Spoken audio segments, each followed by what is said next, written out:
Hey guys, welcome to the Investor's Guide of Memphis Real Estate. I am your host, Dean Harris, and as always, I'm with Douglas Skipworth. How you, buddy? Hey man, doing great. We're bringing you this podcast to give you the boots on the ground knowledge to be a successful real estate investor here in Memphis, Tennessee. Please like and subscribe to the Investor's Guide of Memphis Real Estate on your YouTube channel, Spotify, Apple Podcasts, Facebook, wherever you want to listen to your podcast. Show sponsors are listed on the screen below. We could not do this show or run our personal rental businesses without these guys. We've got Triumph Construction, River City Title, Cortland Financial, CrestCore Property Management, and Will Griffin with Griffin, Clift, Everton, and Mashmeyer. I help buyers and sellers every day here in Memphis. Dean at CrestCore.com. If you have any questions about getting on our buyer profile link, we can send you that, get you all set up. If you have anything to sell here in Memphis, Dean at CrestCore.com.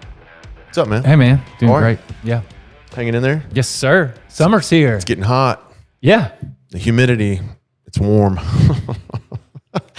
Welcome to Memphis. For those of you that don't know, you can cut the humidity with a knife here some days. So we're not quite there yet. Thankfully, August 20th. Yeah. Ish. In that area, we'll get there. But speaking of summer, what are the 5 things we can do this summer as a real estate investor to kind of improve yourself, your business, your conversations, whatever you can improve? Oh, that's good. I thought right now during some dead time, some of you are on the beach, you're reading books, you're listening to the best podcast, in Memphis. Number one contest in Memphis. So we're just prepare yourself this summer. We thought there'd be 5 things we could talk about that you could do while maybe you're taking a little bit of a break. But if you're not, maybe there's some things that can get you active. Good. First thing I talked about was educating yourself. I mean, if you're on the beach, you can read a book. If you're wherever, you can listen to podcasts. But to me, I thought I would start this with education. Okay.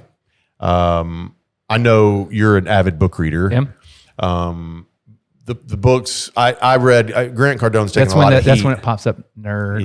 Yeah. Well, Alex going to have his like, I got you. Certainly didn't mean it like that. Okay, I need to read more books. I'll take it like that. I took it like that. Because I don't understand you. I want to take that as an insult. Right. No, that's good. So Grant Cardone's 10X. Oh, that's a great book. He's taken a little flack recently, but that book is great. You can 10X your way of thinking through that. I really enjoyed that one. Rich Dad Poor Dad has always been one that we've referred to real estate investors. What about you? I like Rich Dad Poor Dad. I mean, it's a classic. It's if you haven't read it, read it. Action item. For the summer. Yeah. Maybe read Rich Dad Poor Dad.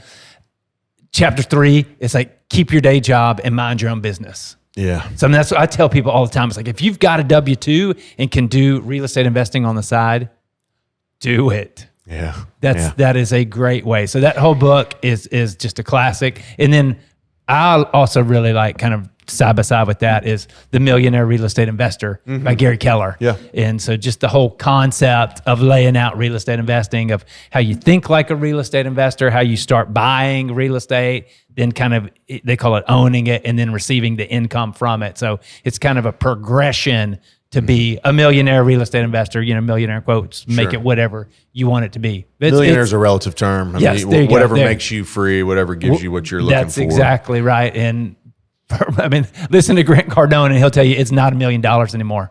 It's 10. It's $10 million. I mean, really, to be middle class is $1 million is middle class. Like, in the 80s, if you thought to yourself, hey, I can save $1 million, you were going to be fine. Yes. Now you need $10 million to say, hey, I'm going to be fine later on. Yes. If you had $1 million, he does a lot of great stuff with it. It's like that does not get you anything that you think $1 million will get you. No, because the snap of the finger, it's gone. That's real. It's odd to hear it say that out loud, but it's certainly true. Yeah. Podcast would be my next, I mentioned that earlier, but podcast would be my next way to kind of educate yourself. And, shameless plug, I think we have filled up our YouTube channel of hundreds, Alec, if not, well, not more than that, but hundreds of 20-minute episodes of how you invest here in Memphis. So if Memphis is your focus target, I think going to that YouTube channel where we have everything on there is the right way to go. Socials have some clips, but the YouTube channel has the full videos. Bigger Pockets has got a long list of relative detail-centered podcast about how to be an investor in general. Yeah. Every angle, everything you could possibly think of. They've got like a rookie series. Yeah. They've got like just a financial freedom series. Yeah. They've got the whole old historic from I don't know, 500, 600, 700 episodes that they've Yeah. interviewed people. So Yeah. that's good. Sponsor Corland is doing just more of a hard money real estate investing in Memphis. So that's a good one. A little different format. So that's a good one to check out. Yeah, this one for sure.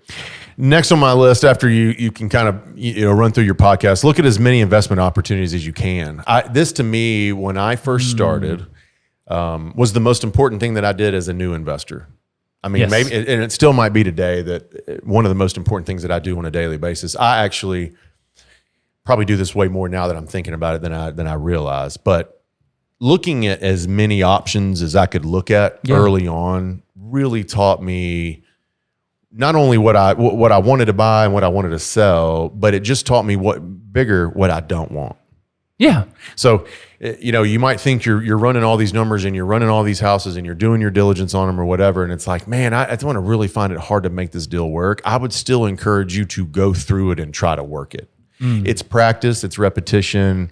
You're just getting more visuals on what's out there. It's a market thumb on the market too. I mean, you can see if prices in your certain area are going up or down or whatever it may be. But to me, looking at viewing, just hearing pitches from other people were also good, right? So like talking to a wholesaler or another agent or somebody else that was bringing a deal in, listening to that pitch and them sell it and me look at it and analyze it. Honestly, because we don't label that, right? That's not something we usually say, look at. I have to literally spell out, look at as many investment deals you had. I mean, that's not, a podcast is a podcast. Like I've got to spell this out. This is something you might not realize that you're doing or need to do, but I think it's getting in shape. Yeah. I equate it to running and getting in shape. I mean, you're not going to look at your first deal that you ever look at and buy it. I hope not. If so, call me. I've got several. But I would hope you wouldn't do that. You want to get in shape. You want to get your brain in shape. Yeah, no, I mean, one of the things I thought about, and just kind of as you're going with that, is just the Grizz. That one of their, if not their most fierce rival, Golden State. Yep. And love them or hate them, Steph Curry. I mean, that dude takes 500 shots. You know this. A day. 500 shots a day for 15, 20 years he's been playing. It's like 3 million shots. 37 years old. I think he's been in the league like 17 years. Yeah. And I think it's over 3 million shots he's taken. And I think I looked it up. He's got 25,000 points. Yeah, that's right. So what's that tell you? What's that tell you? You look at a lot of deals. Yeah. This is that same concept. I mean, just looking at deals and learning. I mean, he's shooting the ball from everywhere, all over the court, man, what a to make 500 analogy. shots. But that's what you're doing, right? And you're learning, just like you said. I mean, I looked at a deal, somebody sent me one this morning, spreadsheet, and I looked at it, it's like, oh, okay, that's what they think the value is right now. Well, you're hitting it now. So you're learning, okay, that's what they think the value's worth. Sure. All right. Yeah. They're proud. They're proud of that property, those properties. That's right. But then you can look at the rents for those neighborhoods. I mean, just all the different things that you don't realize that you're analyzing. That's and going, right. oh, okay, that zip code. Oh, this is an attached kind of a townhome, the attached single family. Okay, how does that rent? Oh, this is a single family detached. And you just learning all through it. So I could probably give you a zip code now, and you could probably within $100 give me accurate rent. Yeah. And anywhere in the city. And that's not because you've bought 100,000 homes. It's because you've analyzed 100,000 homes, right? Yep. And bought however many. But that's you've analyzed so many and looked over them. That's why you can quote that. A lot of people think that we can quote those things because we own X amount of houses. No, that's not why. The reason why I'm able to do that is because I looked and analyzed thousands and thousands and thousands every day. Every day you're pulling comps. We send out houses. I was just going over this with a colleague. I send out houses every day, all day, 3, 4, 5, 6, 7, how many are available? Well, that's a deep analyzation every day of all of those properties, much less the ones that we don't send. I mean, there's way more that I get that we can't send than we do. So if I'm sending out 5 or 6 a day, that means I probably looked at 10 plus for sure. Yeah. So looking at that's where you're learning. That's where you're learning. I guess you're looking and you're learning. That's right. So That's educate. great. Looking at as many as you can. This will show you the trends. It'll just keep you way more up to speed on what's going on. And I guess one thing that that maybe you just kind of was a throwaway line before was the buyer profile link. Yeah. So yeah. if they fill out, if you don't have a way to look at deals, you're just looking at Zillow or trying to figure something out. If you fill out the buyer profile link, Yeah. that gets your criteria input into your database, and then you send out emails daily that then it's some of it you've done some of the heavy lifting for them, but then as The team puts it together. Yeah. But then I, as the receiver of that, can start connecting the dots myself.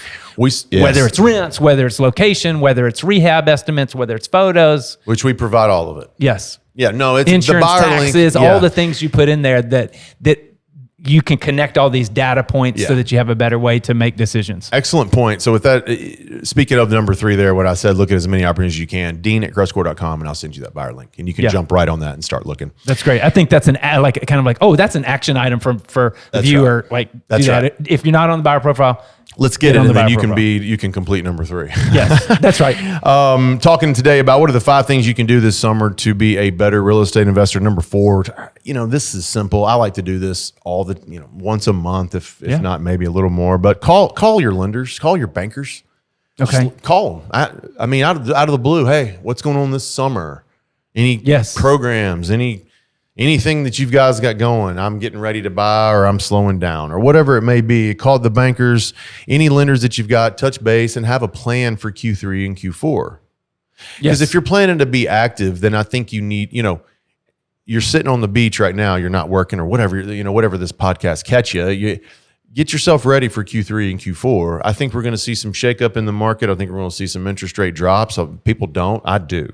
I'm still sticking on this. Right. The government has $7 trillion to refi in November. Yeah, something like that. They're not going to refi it at this rate. Yeah. Let's be honest. So it's coming down. They can't, I don't believe, is the actual facts. I don't think they can. So the rate is going to be forced down and come down one way or the other.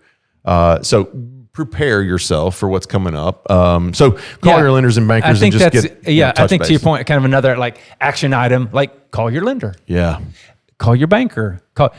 But I think a pro tip, taking it a next level, is have at least 2 lenders. Oh God! Have at least 2 bankers. That's kind of something I got a lender. But I think the pro tip is no. You need to have a couple of lenders in your stable. I take that a step further and go with 3. Oh, sure. Have a minimum of 2. That's right. Not 1. Because if you're a scaling investor, yes, you and I both use this advice. If you're a scaling investor, one banker doesn't want to hear from you every 3 weeks, every month. That's right. They don't even want to hear from you every other month. So let's strategically hit them up twice a year each, and you get 3 of them. Now you can buy 6 a year, and nobody thinks you're moving too quick. Exactly. You know what I mean? And that's like I said. That's what the pros do. That's coming from the expert advice right there. Yeah. And that's the way you do it, and you've done it. Oh, I'm doing and continue to today. do it. I've got 3 today. So 3 that I borrow from and I work with, and I'm close to all of them, and they're probably watching this now. They know what I'm doing now. But I at the very beginning when I started this, I would pepper each one. That way, they never heard from me but 2 or 3 times a year, and they never got too overwhelmed that I was moving too quick. Yeah. Now, I wasn't moving too fast. I had the infrastructure to help me grow, but one banker might get a little antsy if you want to borrow $150,000 once a month. So. There you go. If you say that out loud, you're like, oh, yeah, that makes sense. All right, finally, guys, do not be afraid to make offers. We're in some weird times right now in our market. There are more active listings for properties that are for sale now. There are more than there are buyers. We haven't, I don't remember the year that this was, the 18, 17, I don't remember what year it was. But it's been a long time since we've had more properties for, you've got it, I bet you're going to love it. Yeah, more properties for sale than we've actually got buyers for them. And you might think, well, why are all the buyers? Well, because the rate, it's not whatever, if they were shopping 3 years ago and they were looking at a $500,000 house, they're shopping today and they're looking at 300. And if your mind is set around 500, you don't want 300. So that's right. That's not the world we live in, but it affects our investors in some ways. The interest rate on investment deals, it has the same type of effect. It's not nearly as impactful. It's not as an emotional affection of it. But anyway, so let's hear some numbers, because I know we've got more houses for sale. The market is turning. So don't be afraid. I started talking about, don't be afraid to make offers. Don't be afraid to send some lower offers in. 2 years ago, I was telling you, don't waste our time with offers that aren't competitive. That pendulum has moved, and and people are willing to negotiate. They're willing to negotiate and move a little bit. So don't be afraid this summer to make offers. Yeah, and so I mean, I think that's we're always telling people to make offers. Yeah, get it under contract, then do an inspection, negotiate. Then you can really figure out if you want it. To me, that goes along with analyzing deals. That's the next step. Yeah, of getting some things under contract and working back and forth. Yeah, kind of getting those reps in. That way. Yeah. So there's more inventory. All I got here is there's more inventory. 20, like you said, 2018. Was that the year that we? That was the year. So. Yeah, it has been. So from 2018, 19, 20, 21, 22, 23, 24. I mean, we're just now 25, getting back to where we were 7-8 years ago. So it's been an interesting time over the past 7 years. And I think the rate's going to come down. That's going to correct itself a little bit. But I don't believe it's going to come down 2 points or anything wild. No. I mean, if we get a half a point by the end of the year, I think that'd be great. I think that'd be great. And I've told you guys before, every quarter of a point that drops, 4 million buyers enter the market. Oh, that's right. Nationally. So don't wait. I'm really not kidding about that. I mean, like you get into October, November, I think we're going to have close to a half a point lower, and you're going to have 8 more million people in the market buying houses. Yeah. I mean, these are some great things, like you mentioned, to do this summer. Yeah.